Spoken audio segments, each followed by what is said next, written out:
You know what 1,200 diesel buses sound like when they idle in formation. It is the sound of God clearing his throat before passing judgment.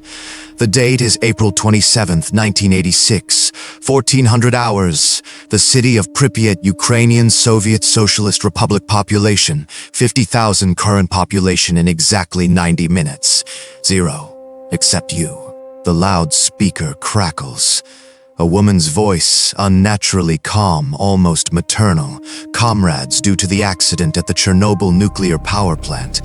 An unsatisfactory radioactive situation has developed in the city of Pripyat. Party and Soviet organs have decided to temporarily evacuate the citizens to neighboring settlements. You are to take personal documents, some food, and necessary clothing. Temporary. That word tastes like copper on your tongue. Everything tastes like copper today. That is the iodine 131 binding to your saliva glands. Your dosimeter is buried in your apartment. You wish you had brought it. You are standing in line for bus 42.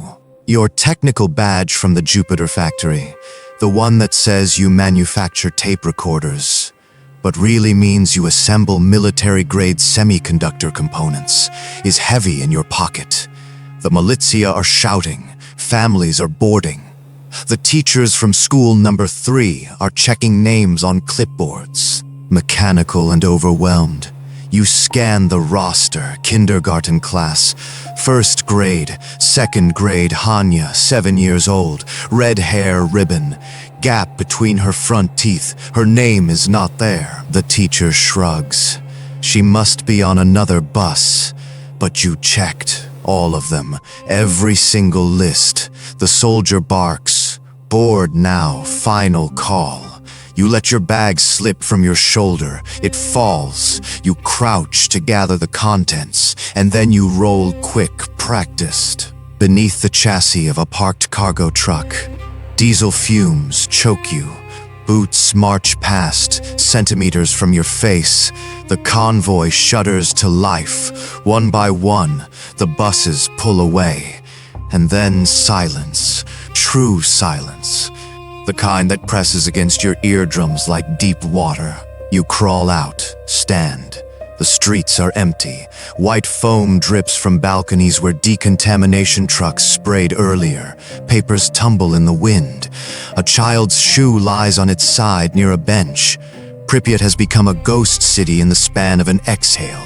You look across Lenin Square. 4th floor of the administrative building. A shadow moves behind the glass. Someone else stayed. The militia patrols swept through at 1600 hours. You heard their boots echo through Lenin Square, their radios crackling with static and orders. Sector clear, moving to perimeter checkpoints. Then the rumble of their UAZ jeeps fading toward the Yaniv railway station. They are gone. The city is yours. Yours and the shadows. You move quickly through the empty streets toward Micro District 3. Your apartment block rises ahead 9 stories of prefabricated concrete panels, identical to every other building in this model Soviet city. Balconies draped with laundry that will never dry. Bicycles chained to railings that will rust into orange lace. Your apartment is on the 6th floor. You take the stairs. The elevator requires electricity, and the power grid is compromised. The stairwell smells like old cabbage and concrete dust. Normal, comforting, even. You allow yourself a shallow breath of relief. The door is unlocked. You left in such a hurry yesterday morning, after the late-night shift at Jupiter, after the sirens, after the foreman told you to go home and wait for instructions. Inside, everything is suspended in mundane routine. Anya's drawing of a red flower on the kitchen table. Your wife's scarf on the chair. She is in Kiev visiting her mother. She does not know yet. She will be frantic when she hears. You find a canvas sack and fill it. Canned fish, black bread wrapped in cloth, a jar of pickled cucumbers, 2 bottles of Borjomi mineral water still sealed. Food that has not been exposed to the open air. You know enough about ionizing radiation to understand this. Particles settle. They land on surfaces. They infiltrate, but glass and metal can protect you, at least for a while. Your face is beginning to itch, not a normal itch. A sensation like standing too close to a campfire, a prickling heat that does not fade. You touch your cheek. The skin feels tight. Beta burn. Radiation is not invisible. Not really, it writes itself on your body in ways you will not understand for hours, days, weeks. You need a dosimeter. Without one, you are wandering blind through a minefield. The civil defense cache is in the basement. Every Soviet apartment block has one. Gas masks, iodine tablets, radiation detectors, emergency rations. You know this because you helped install the semiconductor components in those detectors 3 years ago at Jupiter. Bitter irony that the basement stairwell is darker than it should be. The emergency lighting has failed. You use your Zenit lighter, a gift from the factory, for 10 years of service to navigate. The flame reflects off standing water. The basement is flooded, 30 centimeters deep, maybe more, black as oil and stinking of mildew and something else, something chemical. You wade in. The cold soaks through your trousers immediately. Each step produces a thick, sucking sound. You try not to think about what is dissolved in this water. Runoff from the decontamination foam, isotopes seeping through the groundwater. Cesium-137 has a half-life of 30 years.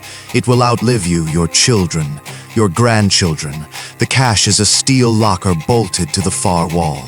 The door hangs open, empty, not empty in the chaos of evacuation. Empty in the way of deliberate removal. Methodical. The shelves are bare, but there is no scattered debris, no torn packaging. Someone took the time to strip this place clean. Then you see it, on the floor, half submerged in the black water. A gas mask, Soviet GP5 model, black rubber with round eyepieces. But this one is wrong. The filter canister has been painted white. A crude white cross, hand-brushed onto the dull metal. You pick it up. Water streams from the straps. The rubber is still pliable, fresh. This was left recently. Today even, who marks a gas mask like this? A symbol, a signature. You drop it. The splash echoes too loudly in the confined space. You need to leave. You exit the building as the sun begins its descent toward the Chernobyl forest. April twilight in Ukraine lasts forever. A slow gradient from blue to amber to ash. You orient yourself towards school number 3. Anya might have hidden there. Children hide when they are frightened. You know this. You make it 2 blocks. That is when you see the shadow again. Not a shadow anymore. A figure. A man you think, though the silhouette is distorted by what he wears. A heavy lead-lined apron, the kind used in the medical radiography department, and a gas mask that is too large, too modified. A filter assembly protrudes like an insect's mandible. He stands at the intersection of Kurchatov Street and Lenina Prospect, perfectly still. You stop. He stops. You take 3 steps to the left. He mirrors you. This is not coincidence. This is tracking. The figure blocks the main road to the school. If you continue straight, you will have to pass within meters of him. Confrontation. Or you could flank east, cut through the edge of the red forest, where the pines are already browning from acute radiation syndrome, where the needle bed will muffle your footsteps, but the dose rate is catastrophic. What would you do? Confront the stranger now, demand answers, risk violence, or take your chances with the invisible fire of the forest? You choose stealth. You slip into the Producti number 12 grocery store. The door is unlocked. Inside, the air is stale and still, shelves half-stocked with dusty jars and tins. You move toward the back, past the refrigerated cases that no longer hum. Then you see them, the mannequins, 6 of them. Plastic and featureless, the kind used in the department store window displays. They have been moved from wherever they were originally stored. They are arranged in a perfect circle in the center of the aisle. Their arms are positioned outward, each hand grasping the hand of the next. A ring, a ritual, a message. You hear the door creak open behind you. Footsteps, slow, deliberate. He followed you inside. You do not remember the escape from the grocery store. Not clearly, there was a service door, a loading dock. The sound of his breathing behind you, distorted through the modified mask, wet and mechanical. You ran, your body chose flight, and your conscious mind trailed behind like a kite string. Now it is night. The streetlights are dead. No power grid means no illumination, and the absence transforms Pripyat into something prehistoric. The apartment blocks loom like standing stones. The silence is so complete you can hear your own pulse hammering in your temples. But the sky is not dark. To the northwest, the reactor burns. Not with ordinary fire. This is something else. The exposed core radiates a light that should not exist outside of laboratory conditions or the heart of stars. Violet blue, ethereal, beautiful in the way that lethal things often are. Cherenkov radiation, ionized air, graphite combustion at 3,000 degrees. It casts long shadows across the abandoned city, and those shadows seem to move when you are not looking directly at them. Your stomach clenches. You double over and vomit onto the pavement, thin bilious fluid. The metallic taste intensifies. This is the first stage, acute radiation syndrome. Your bone marrow is already dying, cell by cell. Your immune system will follow. You have days, maybe a week, if you are fortunate, before the latent phase ends and the real suffering begins. But Anya, you have to find Anya. School number 3 rises ahead, 5 stories yellow brick, the Soviet coat of arms mounted above the entrance. You taught Anya to read those words, workers of the world. Unite. She asked you what it meant. You told her it meant people should help each other. You did not tell her about the gulags or the secret police or the way ideology devours its own children. The school doors are unlocked. Inside, the hallways stretch into darkness. You use your lighter again. The flame reveals scattered papers, overturned desks, a child's shoe lying on its side. The evacuation was orderly until it was not. Panic has a scent. You can still smell it. Her classroom is on the 2nd floor.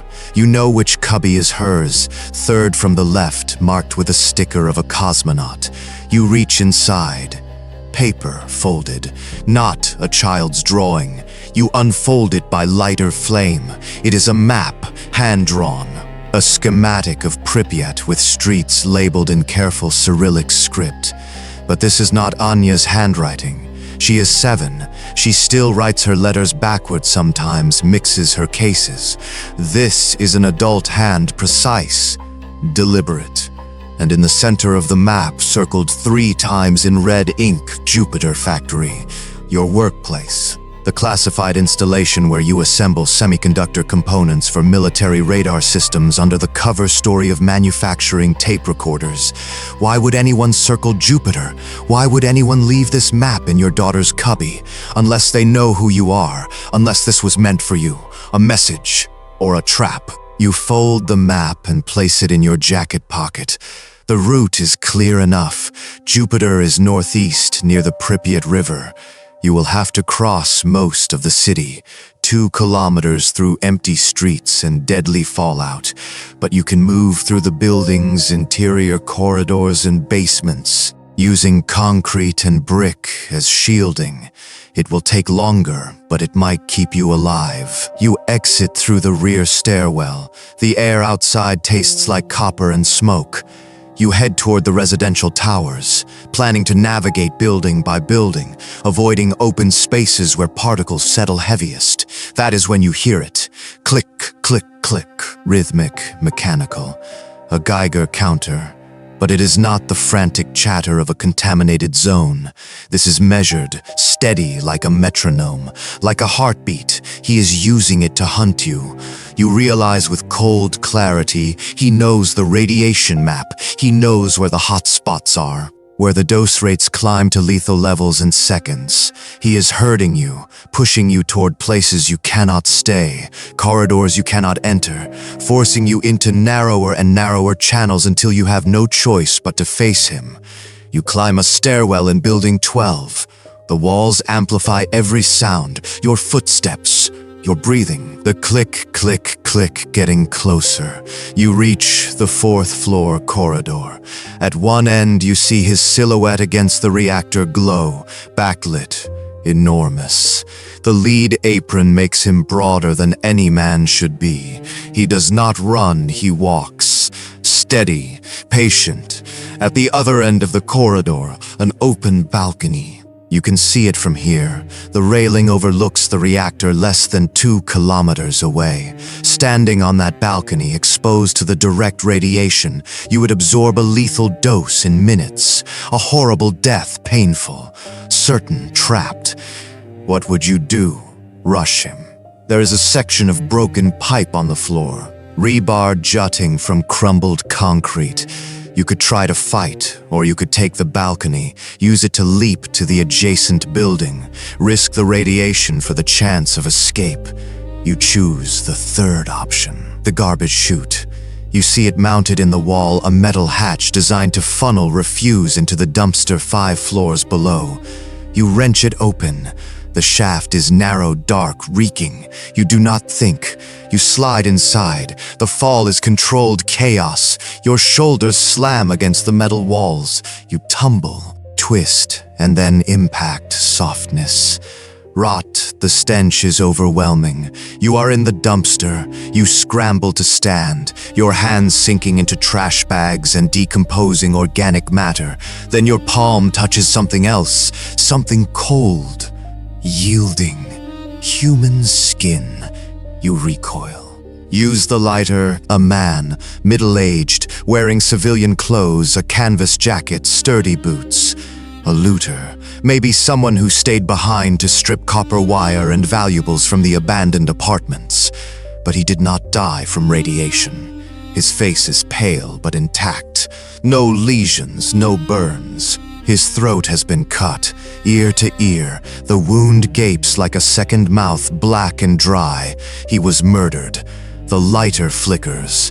You look back toward the building. 5 stories above, silhouetted in a window, the figure watches you. He is cleaning the city, one body at a time. You climb out of the dumpster and do not look back at the corpse.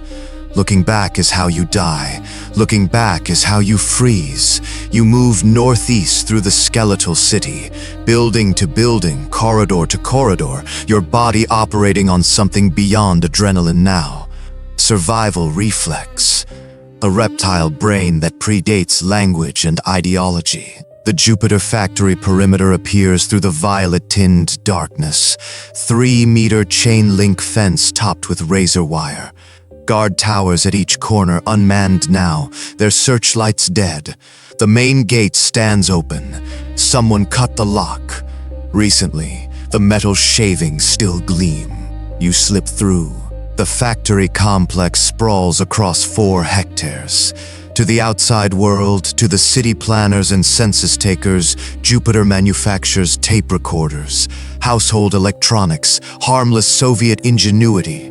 But you know what really happens in Building 7. You assemble semiconductor wafers for military radar guidance systems, components that help missiles find their targets. The security clearance you signed 7 years ago made that very clear. The things you build here are not supposed to exist on any official manifest. The exterior doors are heavy steel, pneumatic seals designed to maintain clean room standards. You use your factory identification card. The magnetic reader is dead, no power, but the manual override still functions. You turn the wheel lock. The door opens with a hiss of equalized pressure. Inside, emergency lighting flickers at 30-second intervals. Red, dark, red, dark. The rhythm feels like a heartbeat in distress. You navigate the loading bay past shrink-wrapped pallets of components that will never be shipped and find the access corridor to Building 7, the clean room, your workspace. The air filtration runs on backup generators, and you can hear the low hum of circulation fans. You remove the makeshift mask. The air tastes metallic still, but breathable, filtered. For the first time in hours, your lungs do not burn. There is a phone on the wall. Internal lines only, hardwired through the complex. You pick up the receiver, dial tone. A small miracle. You try the security office extension. Nothing. The control room. Nothing. You set the receiver back in its cradle. It rings. The sound is shrill in the empty factory. You stare at the phone. It rings again. You pick it up. Heavy breathing. Not exertion. Something else, anticipation. Then a voice distorted through layers of fabric or perhaps electronic modulation. She is a beautiful specimen, but she is fragile. The line goes dead. Your hands shake. Anya. He has Anya. The words loop in your skull. Beautiful specimen. Clinical. Detached. The way a scientist describes a laboratory subject, you move deeper into the factory. The assembly floor stretches ahead, a cathedral of Soviet industrial ambition. Conveyor belts snake through forests of machinery, robotic arms frozen mid-gesture, quality control stations with magnifying lamps and calibration tools. Everything is silent, everything is waiting. Then the belts start moving. The sound is deafening. Metal rollers grinding, pneumatic pistons firing. The mechanical symphony of production at full speed, but there is nothing on the belts. They move empty, carrying nothing, producing nothing, a factory haunted by its own muscle memory. You see him on the catwalks, 20 meters above the assembly floor, silhouetted against the emergency lighting, the lead apron, a modified gas mask, and something new. A metal pin to the apron. Even from this distance, you recognize it. The Liquidator's medal. The bronze star given to those who cleaned up Chernobyl. But the disaster happened 2 days ago. There has not been time for medals. There has barely been time for evacuation. Unless he was already a liquidator. Unless he cleaned up something else, somewhere else before. He holds a rifle. Dragunov's SVD, military issue, sniper configuration, but he does not aim it at you. Instead, he lifts something heavy. A pneumatic press component, 30 kilograms of solid steel. He drops it. The impact is 3 meters to your left. The concrete floor cracks. Dust and debris bloom outward. He is playing with you. You run. The assembly floor is a maze. You dodge between machinery, using the conveyors as cover. Another impact behind you. Closer, he is hurting you again, pushing you towards some predetermined endpoint. The executive office, 3rd floor, northwest corner. If Anya is here, if he is holding her anywhere in this complex, that is where the surveillance equipment would be. That is where he would keep his trophies. You have 2 routes. The ventilation shafts run parallel to the main corridors, tight crawl spaces designed for maintenance access. They would provide cover, concealment, but the ducts could have accumulated radioactive particulates, concentrated doses that would cook you from the inside. Or you could sprint across the open assembly floor, exposed to his line of sight but breathing clean air, gambling that he wants to prolong this game rather than end it. What would you do? Slow suffocation or immediate risk? You choose the floor. You sprint. He does not shoot. He watches. You reach the office. The door is unlocked. Inside, the administrative nerve center of Jupiter Factory. Desks arranged in neat rows. Typewriters under dust covers. A corkboard filled with production quotas and party slogans, and one wall covered in Polaroid photographs, hundreds of them, pinned in overlapping layers like scales on a snake. You step closer. The first photos show the reactor, not aftermath, the explosion itself, the blue flash, the roof tearing open, graphite blocks tumbling through the air. These were taken from inside the exclusion zone, close enough to feel the heat. How did he survive that proximity? The next row shows the Bridge of Death, the railway bridge where Pripyat residents gathered on the night of the explosion to watch the pretty lights, not knowing they were absorbing lethal doses. The photos capture individual faces, children, elderly couples, smiling, doomed. Then you see yourself. A photo taken yesterday, April 26th. You are walking Anya to school. She is holding your hand. The morning before everything changed. You were not being paranoid. You were being observed. More photos. You at the factory entrance. You in the cafeteria. You smoking a cigarette outside Building 7 during your lunch break. A surveillance log. A study. He has been watching you for days, maybe weeks, cataloging your routines, your patterns, your vulnerabilities. This was not random. This was not opportunistic. He knew the disaster was coming. He positioned himself. He waited, and when the city emptied, when everyone else fled, he began his work. You are not prey. You are a specimen. Part of something larger, something planned. You scan the photographs again, forcing yourself to see past the horror of your own surveillance. There is a pattern. The images are not random trophies. They are chronological, sequential, a narrative told in still frames. The earliest photos show the reactor before the explosion. Maintenance workers, security patrols, normal operations, then the disaster, then the evacuation, then the empty city. And finally, at the edge of the display, a single Polaroid of the amusement park, the Ferris wheel. Those bright yellow cars that were supposed to carry laughing children on May 1st, just 4 days from now. The grand opening that will never happen. He is not in the factory anymore. He left you a map. You tear the Ferris wheel photo from the wall.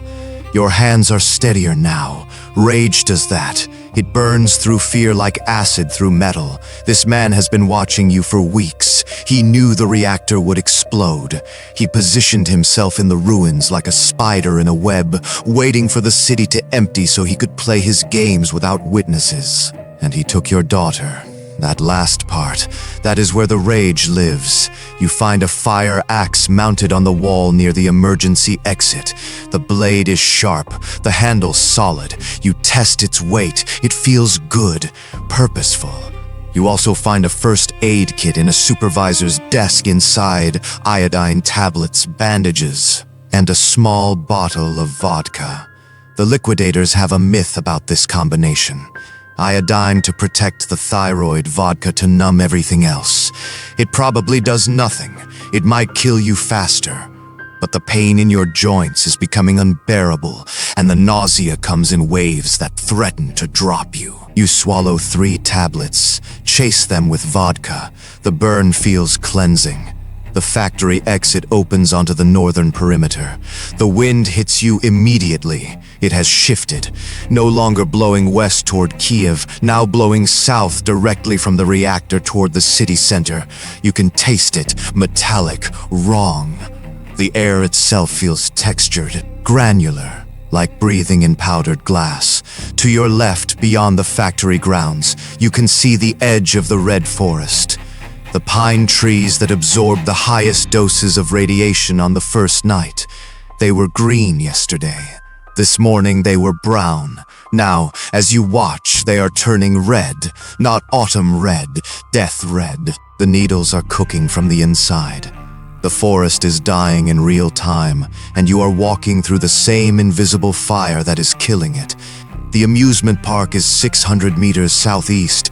You move through empty streets, past abandoned ladas and scattered belongings. A child's shoe, a shopping bag spilling onions, the small debris of interrupted lives. Your boots crunch on something, you look, shattered glass.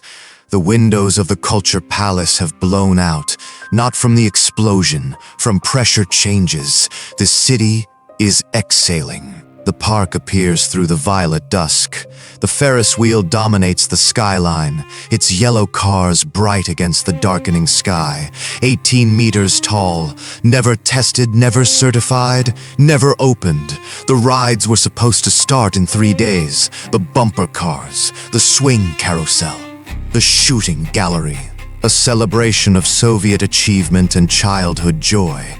Now it is the most radioactive place in Pripyat. The dust settled here in concentrated layers. Every surface is poison. The wheel creaks in the wind, metal joints protesting. A sound like slow breathing. And there, hanging from the highest car, you see it. Anya's coat. The blue one with the white collar that she wore to school yesterday morning. It flutters like a signal flag. She is there. She has to be there. The maintenance ladder runs along the support beam, a narrow metal spine leading to the top. You start climbing. Your muscles burn. Your vision blurs at the edges. The radiation sickness is accelerating. The vodka helps, or maybe it just convinces you it helps. Either way, you climb. Halfway to the top, you glance toward the ground. The killer stands at the base of the ladder. Even through the gathering darkness, you can see the gas mask, the lead apron. He holds a jerry can. Gasoline, he begins to pour it around the base of the Ferris wheel support.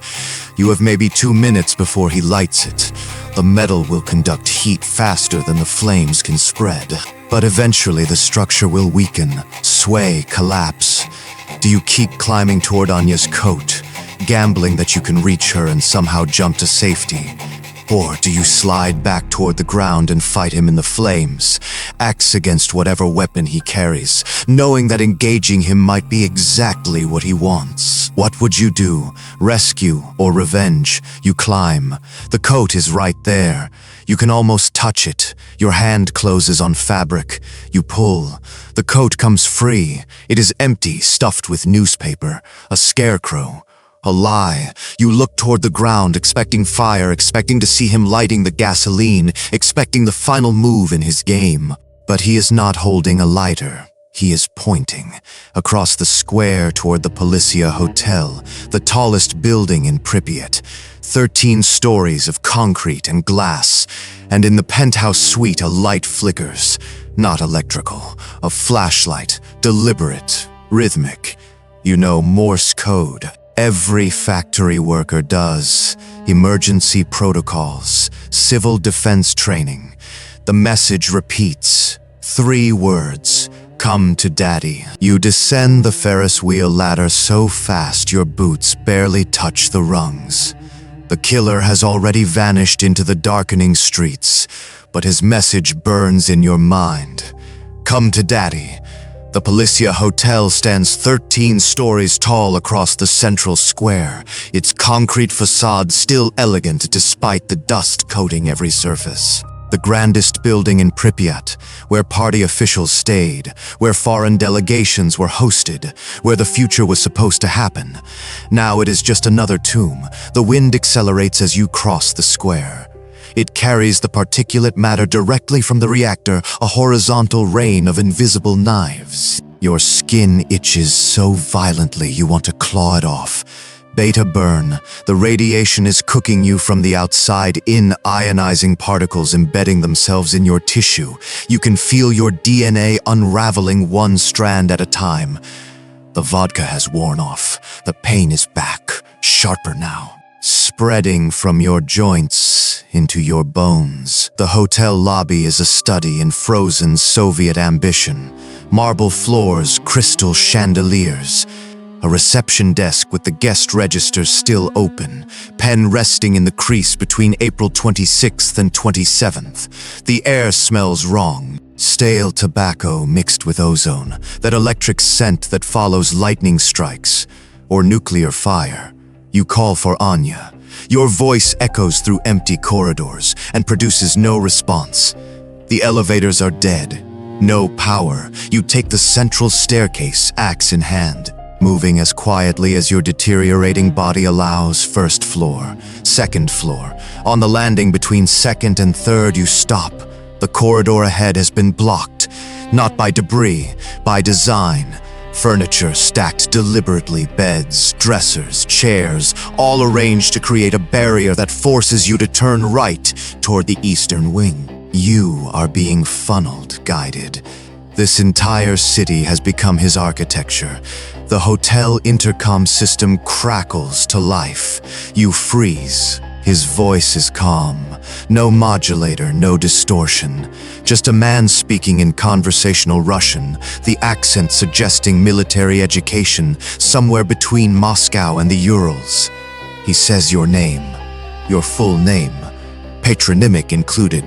Then he begins reading from your personnel file, every detail, your hiring date at Jupiter Factory, your security clearance level, your minor infractions, the time you arrived 14 minutes late because your daughter was sick, the time you questioned a production quota, the time you filed a complaint about faulty ventilation in Sector 3.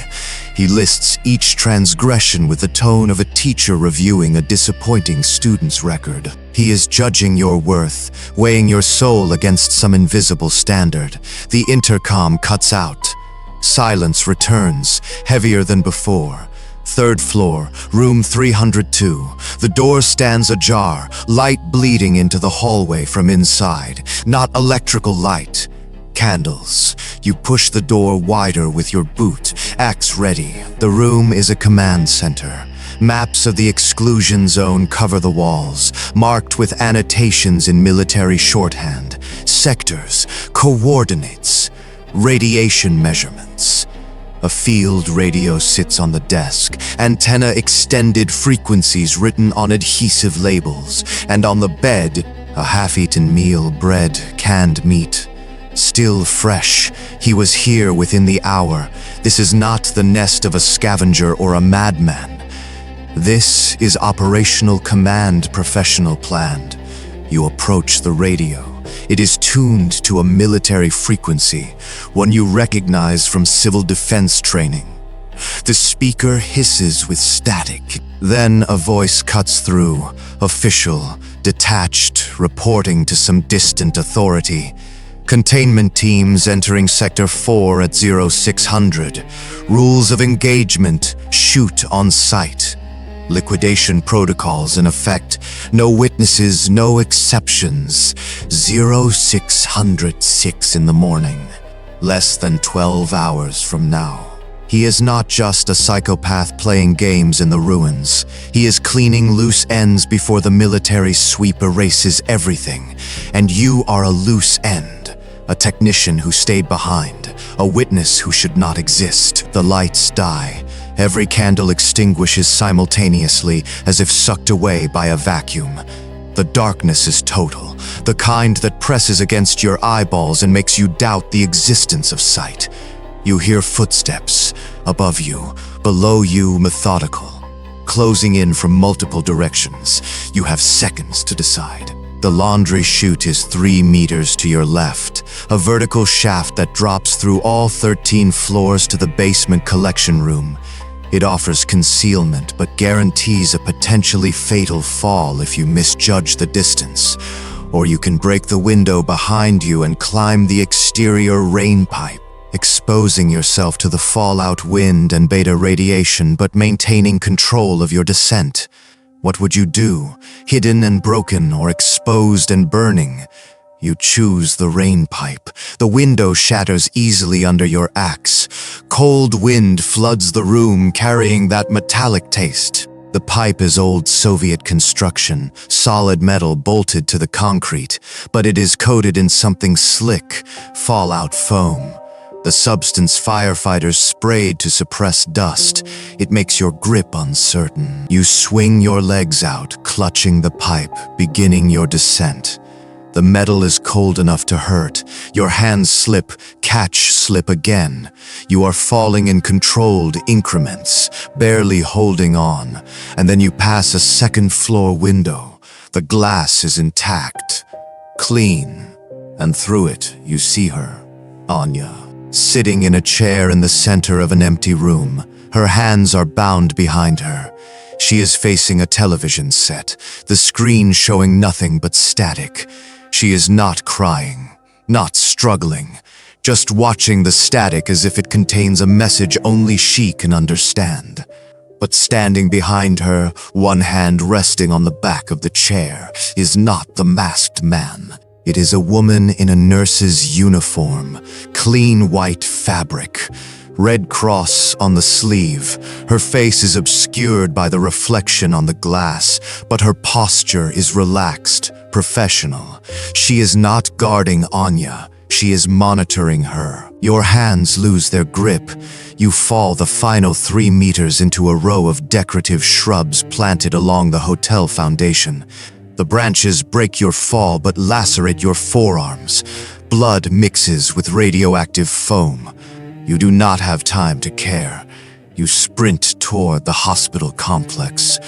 Medical Sanitary Unit number 126. The building where they took the first firefighters, where men who stood on the reactor roof for 90 seconds are now dying cell by cell. The facility is 400 meters northeast, and you cover the distance in what feels like both seconds and hours. Your lungs are failing. Every breath tastes like copper pennies dissolved in battery acid. The nurse. You saw her face clearly enough through the window reflection. You know her. She works at the Jupiter Factory Clinic. The woman who checks radiation badges, who administers iodine prophylaxis, who has access to medical transport and keys to restricted wings. She is not a captive. She is an accomplice. The hospital entrance stands open. No guards, no staff. The building was evacuated with everyone else, its patients loaded onto ambulances and driven to Kyiv. But the lobby tells a different story, piled against the walls are the discarded clothes of the first responders. Firefighter uniforms, boots, gloves, helmets, all stripped away because the fabric absorbed so much contamination that wearing them was worse than nakedness. This is real history. In our timeline, these clothes were buried in lead coffins beneath 30 meters of concrete. In this timeline, they are still here, still emitting radiation at levels that would kill you in hours. 15 Roentgens per hour, maybe more. The air itself tastes metallic. Your saliva thickens. Your teeth ache. The invisible fire is everywhere, particles settling on every surface, turning this building into a mausoleum that kills anyone who enters. You hear footsteps, a shuffling gait, someone dragging their feet. She appears at the end of the central corridor. The nurse, but she looks different now. Her hair is falling out in clumps, leaving patches of scalp visible. Her skin has turned the gray color of wet cement. Dark circles ring her eyes. She has been here too long, absorbed too much. Her body is consuming itself. In her right hand, she holds a scalpel. The blade catches the dim light filtering through the windows. She sees you. Her eyes focus with terrible clarity. She screams. Not words at first, just a raw animal sound. Then language returns. Contamination must be excised. Contamination must be excised. She repeats it like a prayer, like a diagnosis, like the only truth that matters anymore. She runs at you with surprising speed for someone so sick. You raise the fire axe, but she is already inside your reach, slashing wildly. The scalpel cuts across your shoulder, opening a line of fire through your jacket and skin. You grab her wrist with your free hand. She is stronger than she looks. Desperation and madness have turned her into something beyond human endurance. You pivot, using her momentum against her, shoving her sideways. She stumbles backward into the pile of firefighter gear. The contaminated uniforms embrace her like a lover. She inhales sharply, then vomits. The radiation dose is so intense her body rejects it immediately. Every cell screaming warning signals that no longer matter. She collapses into the pile, too weak to rise. The scalpel clatters across the floor. You kneel beside her, staying clear of the lethal clothing. Her breathing is shallow, rapid. She is dying. You both know it. Where is Anya? You ask the question calmly, firmly, the way you would ask about a misplaced tool at the factory. Her eyes roll toward you. Recognition flickers. She whispers, each word costing her something vital. He took her to the bridge. He wants the fire to cleanse her, the bridge. She means the railway overpass. The place where Pripyat residents gathered on the night of April 26 to watch the pretty blue flames dancing above Reactor 4. The place where invisible death rained from the sky while people pointed and took photographs. In our timeline, so many who stood on that bridge died within weeks that it earned a nickname among the liquidators. The Bridge of Death. Why there? You demand an answer. Why the most exposed location in the entire city? Her lips move, but no sound comes. Barely audible judgment. The fire judges. The pure survive. Her eyes close. Her breathing stops. You stand. On her belt you see a keyring, factory keys, including the master for the service tunnels beneath Jupiter. The underground passages that connect the industrial sector to the residential blocks, a shortcut, a way to reach the bridge in minutes instead of the 20 it would take above ground. But she is lying in the radiation zone. The contaminated clothing surrounds her body like a funeral shroud. To reach those keys, you would need to kneel beside her. 10 seconds of exposure, maybe 15. Enough to add another lethal dose to the accumulated burden your body already carries. Or you could run the long way, above ground, through open streets where the fallout has settled into every crack and crevice. What would you do? The fast death or the slow one? You make your choice. You grab the keys. 10 seconds. Your fingers close around the metal. You yank hard, breaking the belt loop.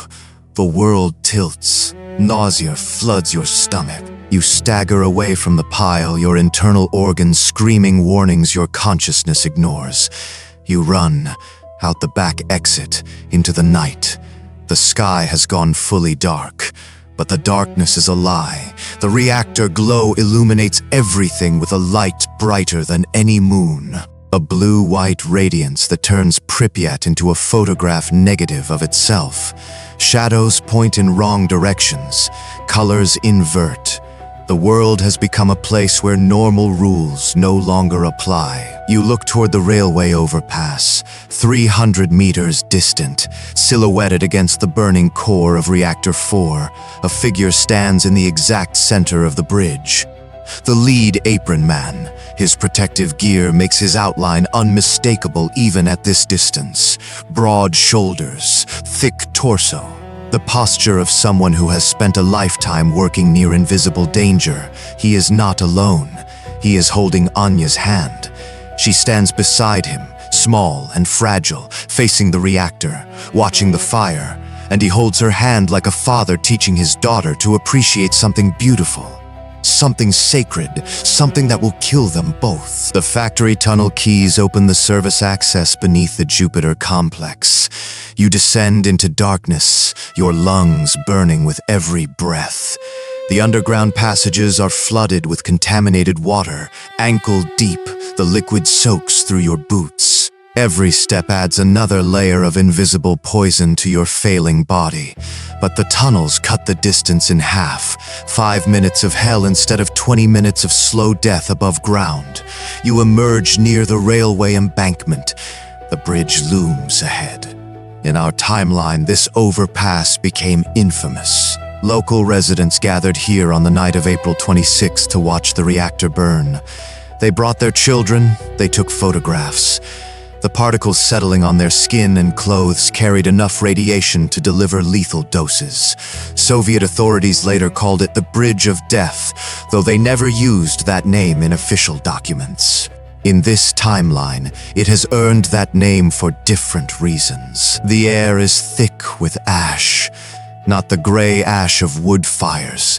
This ash glows faintly in the reactor light, each particle a microscopic fragment of nuclear fuel scattered across the landscape by the explosion. The radiation here is measured in hundreds of roentgens per hour, enough to kill in hours even without any prior exposure. With what you have already absorbed, you are working on borrowed time measured in minutes. You climb the embankment.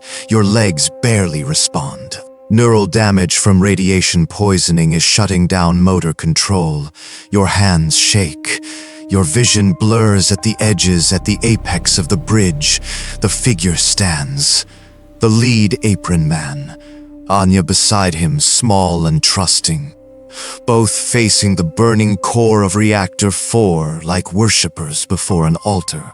You reach the concrete deck.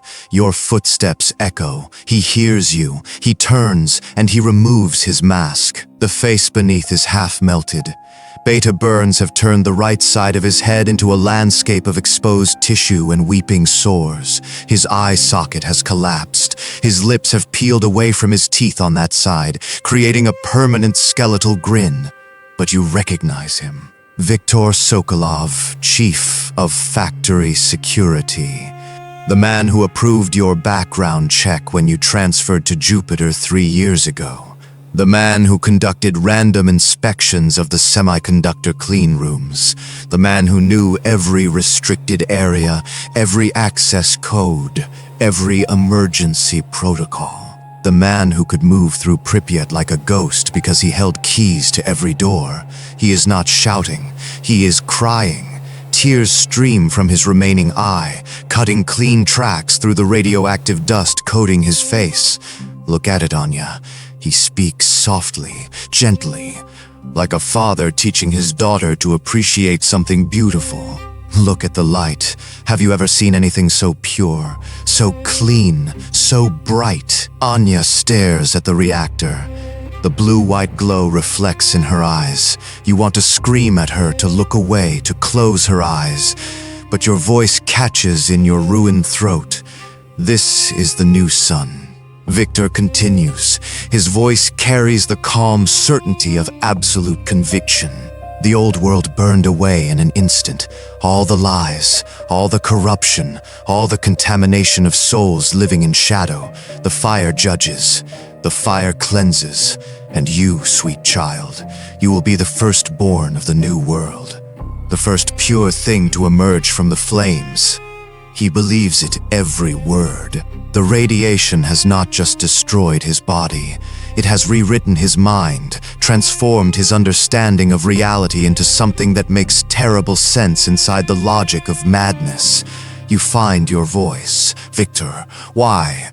Why Anya? Why me? He turns toward you fully. His ruined face twists into an expression that might be rage or grief or both. You summoned it. His voice breaks. You knew. You logged the safety error on the turbine test. April 25th, 2300 hours.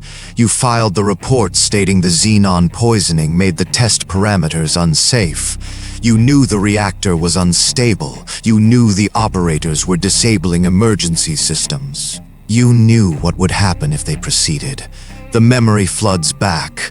The night before the explosion, you were cross-checking power distribution data for the Jupiter facility when you noticed the anomaly in the shared grid readings from Reactor 4.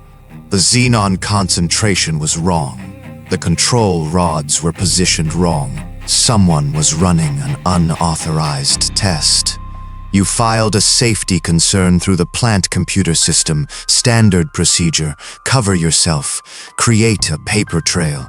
You thought you were protecting yourself from bureaucratic consequences. You never imagined the test would proceed. You never imagined the operators would ignore every warning. You never imagined the core would explode. But Viktor imagines differently. In his fractured mind, you are not a technician filing a routine report. You are a prophet who foresaw the fire, who summoned it, who made it possible. The operators were fools. Viktor continues.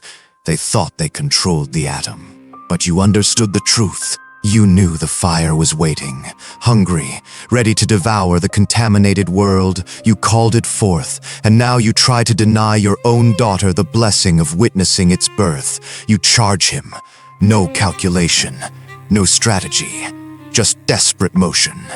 He draws a Makarov pistol from inside his lead apron. Standard security service sidearm, 8 rounds. He fires. The shot goes wide, but the bullet strikes the steel railing behind you. The impact reverberates through the entire bridge structure. Metal fatigue and radiation-induced molecular breakdown have weakened every joint, every weld, every bolt. The vibration spreads like a shockwave. The bridge groans. Victor grabs Anya. She screams. He lifts her easily despite his injuries, holding her over the edge where the railing meets the concrete deck below. The railway tracks wait 4 meters beneath. A fall that would shatter bone, perhaps kill. She thrashes in his grip. "Papa, Papa, help me." The word hits you harder than any bullet, Papa. Not Victor, you. He is distracted. The reactor flares behind him, a surge of plasma venting through the ruptured core. The light intensifies. He turns his head toward it instinctively, drawn to the brightness like an insect to flame. You have seconds. In your belt, you carry a heavy steel wrench. You grabbed it from the hospital maintenance closet during your escape, something solid to replace the fire axe you abandoned when it became too heavy to carry. The wrench weighs perhaps 2 kilograms. Solid Soviet engineering. Designed to tighten industrial pipe fittings rated for high pressure, you could throw it at Victor's head. One chance if you miss, Anya falls. If you hit him too hard, his reflexes might spasm and release her over the edge. Perfect aim, perfect force, perfect timing. What would you do? The man holding your daughter over death is crying while staring at nuclear fire. Your hands are shaking from radiation poisoning. Your vision is blurred. Your strength is gone. One throw, one chance. You throw the wrench. It spins through the air. Time dilates. You see every rotation. The tool strikes Victor in the shoulder. Not his head, his shoulder. The impact makes him twist. His grip loosens. Anya falls. But not over the edge. She drops onto the concrete deck of the bridge. Safe, alive. Screaming but alive. Victor roars. The sound is not human. He launches himself at you. 3 meters of distance covered in a heartbeat. His weight slams into you. Both of you crash into the damaged railing. The metal groans, bends, the welds scream. The railing gives way. You are falling. Both of you, locked together. The railway tracks rush toward you through the darkness. The last thing you see is Anya's face above, lit by the reactor glow, her mouth open in a silent scream. The fall lasts forever and ends in an instant. You and Victor tumble through the air, locked together in a grotesque embrace. The railway embankment rushes toward you, not the tracks. The slope, soft earth contaminated by 4 days of radioactive fallout. You hit the mud. The impact drives the air from your lungs. Victor's weight crushes you into the radioactive soil. Something in your left leg snaps. The pain arrives a moment later, white-hot and all-consuming. You scream. The sound is swallowed by the thrum of distant helicopters. Victor rolls off you, or rather his body slides away. You realize why when you see the rebar. A piece of twisted steel debris from the explosion, half buried in the embankment, now protruding through Victor's chest. The fall impaled him. His lead apron did nothing to stop it. The metal emerged through his back, just below his shoulder blade. He is still alive, still conscious. Blood bubbles from his lips as he tries to breathe. His remaining eye focuses on you. He is laughing, not the laugh of madness. Something worse, the laugh of a man who has just understood a cosmic joke. He reaches for the Makarov pistol that fell beside him in the mud, his fingers close around the grip. He tries to lift it. The gun is too heavy. His strength is gone. The weapon slips from his hand. He laughs again, harder this time, and the laughter turns to coughing that sprays blood across the contaminated earth. It is already in us. His voice is barely a whisper. You have to lean close to hear him over the sound of the helicopters. We are dead men walking, both of us. You feel it, do you not? The burn inside, the invisible fire eating us from within. He is right. You feel it. The nausea that never ends, a metallic taste coating your mouth, the weakness spreading through your muscles. The radiation has been killing you since the moment you decided to stay in Pripyat. Every breath, every heartbeat, every second of exposure adding another layer of cellular damage that your body cannot repair. Victor's gaze shifts toward the sky. The reactor core is visible from where he lies. The violet beam of Cherenkov radiation cutting through the night. Beautiful, he whispers. So beautiful. His eye closes. His chest stops moving. Viktor Sokolov, chief of factory security, dies staring at the light he believed would cleanse the world. You are alone. The pain in your leg is blinding. Compound fracture. You can feel the broken bone grinding against itself when you try to move, but Anya is still on the bridge. You can hear her crying. That sound gives you strength that should not exist. You drag yourself toward the embankment, not climbing, crawling. Using your hands to pull your body through the mud. Each meter takes an eternity. Your broken leg trails behind you, useless. The contaminated soil soaks through your clothes, adding more radiation to the lethal dose you have already absorbed. The embankment slope is gentle, designed for maintenance access. You reach the top after what feels like hours but is probably minutes. The bridge deck stretches before you. Anya huddles against the concrete barrier where you left her, knees pulled to her chest, face hidden. She is not making a sound anymore. Shock has taken her voice. You pull yourself to her. Your hands leave bloody prints on the concrete. The dosimeter still hangs from your belt. You hold it near Anya's body. The clicks come fast, furious, dozens per second. She has been standing on this bridge directly exposed to the reactor core for how long? 5 minutes. 10. The device cannot measure her total dose, but you can calculate it roughly. Enough to cause radiation sickness, enough to require treatment, but maybe not enough to kill her. Children are more vulnerable than adults. Their cells divide faster. The radiation damage spreads more quickly, but she was not here as long as you. She was not crawling through contaminated tunnels. She was not lying in radioactive mud. Maybe she will survive. Maybe. The sound of the helicopters grows louder. They are close now. Military aircraft, heavy transport models.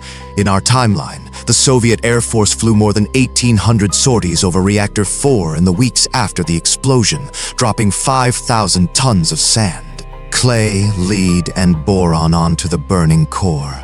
They called the helicopter crews liquidators. Most of them absorbed lethal radiation doses during those flights. Most of them died within 10 years. In this timeline, the drops are beginning now.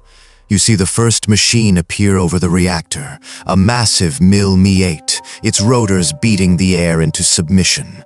The side doors are open. Soldiers lean out, pushing bags of sand toward the edge. The bags fall like bombs toward the ruined building. A searchlight sweeps across the landscape, looking for what? Survivors, threats. The beam catches the bridge, catches you. You shield your eyes from the glare. The helicopter banks toward you. You can see the machine gun mounted in the door. You can see the gunner behind it. This is the choice. The final choice. If they find you here contaminated, exposed, knowing what you know about the Jupiter factory and its military secrets, they might classify you as a security risk, contaminated waste. The Soviet system has a solution for problems like you. A bullet, a shallow grave in the exclusion zone. No record, no questions. But if you hide, you die anyway. The radiation sickness will kill you in hours or days. Without medical treatment, without decontamination, without the specialized care available only at facilities designed for nuclear accidents, you have no chance. What would you do? A searchlight? A machine gun? A 7-year-old girl who has been exposed to enough radiation to doom her without immediate help? Do you trust the system that built this reactor, that ordered the unsafe test, that evacuated the city 36 hours too late? Do you trust the soldiers who follow orders without question? You stand. The pain in your broken leg is indescribable. You cannot put weight on it. You balance on your right leg, holding Anya against your chest with both arms. She is shaking. You wave your free hand. You pull off your shirt with shaking fingers and wave it like a flag. The spotlight fixes on you, holds you in its circle. The helicopter rotor wash hits you like a physical force, whipping your hair, making Anya press her face into your chest. The machine gun swivels. The barrel points directly at you. Time stops. You wait for the muzzle flash, the impact, the darkness. The side door opens wider. A soldier appears. He is wearing a full radiation suit, his face hidden behind the mask. He raises his hand, not holding a weapon, gesturing. Come here. The helicopter descends. Not all the way to the bridge, the structure cannot support that weight. It hovers 3 meters away, close enough for the soldier to extend a hand. Close enough for you to see the radiation warning symbols painted on the aircraft hull. Close enough to see the fear in the soldier's eyes through his mask. You step toward the edge. Your broken leg gives way. You fall forward, still holding Anya. The soldier catches your arm. His grip is iron. Another soldier appears behind him. Together they pull you into the aircraft. Your body crashes onto the metal deck. Anya tumbles from your arms. The helicopter banks away from the bridge, gains altitude. Through the open door, you see Pripyat spreading below. The empty city, the dark streets, the reactor burning at its heart. The soldier leans close. His voice is muffled by the mask, but you hear the words clearly. You are contaminated, both of you. We are taking you to Medical Unit 126. Do not touch anything. Do not remove your clothing. Do not speak to anyone about what happened here. Do you understand? You nod. The helicopter passes directly over Reactor 4. You can see into the ruined building, the exposed core, the melted fuel, the graphite burning white-hot. You press Anya's head against your chest, shielding her eyes from the light. She does not need to see this. She has already seen too much. The aircraft tilts away, heading west, toward whatever comes next, toward medical facilities that may or may not be able to save you, toward decontamination protocols, toward interrogation, toward the slow unraveling of what you witnessed in the empty city. Victor was wrong about one thing. The fire does not cleanse. It only burns, and you are already ash, held together by nothing more than momentum and borrowed time. 3 months pass. You wake in a hospital room in Moscow.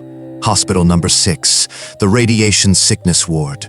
The walls are lined with plastic sheeting. Everything is white, sterile. The air smells of antiseptic and something else, something chemical that burns your nostrils. Your hair is gone, all of it. Your skin is patchy, mottled with burns that never quite heal. The mirror shows you a stranger, a ghost wearing your face. The door opens. A general enters, full dress uniform, medals covering his chest. He does not wear protective gear. You are no longer dangerously radioactive, just permanently damaged. He places a medal on your bedside table, hero of the Soviet Union, the highest honor. You stare at it confused. For what? For staying behind when everyone else evacuated, for nearly dying in an empty city, for assisting in the security of the zone. The general says. His voice is flat, official. You stopped a looter attempting to steal military secrets from the Jupiter factory. A covert operation. Highly classified. The Politburo thanks you for your service. A looter. They turned Victor into a looter, turned your nightmare into propaganda. The truth about the chief of security, about his radiation madness, about what really happened on that bridge, all of it buried, sealed in concrete, just like the reactor. Where is Anya? Your voice is hoarse, damaged. The radiation burned your throat from the inside. The general smiles, thin, practiced. She is resilient. She is in a special school now. For the affected children, he hands you a photograph. Anya sits in a garden somewhere. She looks older. Her eyes look older. There is a sadness in her face that no 7-year-old should carry. But she is alive. The general leaves. You are alone with the photograph, and the metal and the plastic-lined walls. There is a dosimeter on the bedside table, medical equipment. It is not clicking. The ambient radiation is normal, safe, but you hear it anyway. Click, click, click, click. The sound lives in your head now, a permanent resident. A phantom echo of those 4 days in hell. You realize something then. You never really left Pripyat. Part of you, the part that matters, died on that bridge with Victor. What came back in the helicopter was just meat. Just cells waiting to fail. The radiation is still killing you. Slowly, one damaged chromosome at a time. You have years, maybe. The doctors are not specific. They do not like to discuss half-lives with the patients. Half-life, the time it takes for something radioactive to lose half its danger. For cesium-137, that is 30 years. For strontium-90, 29 years. For you, for the person you were before April 26, the half-life was measured in hours, and what remains is not enough to call human. Just a father who traded his life for his daughter, and discovered too late that some trades cannot be undone. Did you make the right choices? Could you have saved her without the radiation taking its toll? Could you have trusted the system to find her? To evacuate her safely instead of staying behind in that contaminated city? These questions have no answers, just consequences. Just the clicking in your head that never stops. If this story made you think about what you would do in an impossible situation, subscribe to Concrete Fear for more alternate history nightmares where your choices matter. Comment below. And be honest, would you have taken the helicopter? Or would you have chosen the sewers, the long walk, the smaller chance? What would you sacrifice for the people you love? The medal sits on the table, hero of the Soviet Union. You close your eyes, the clicking continues. It always will.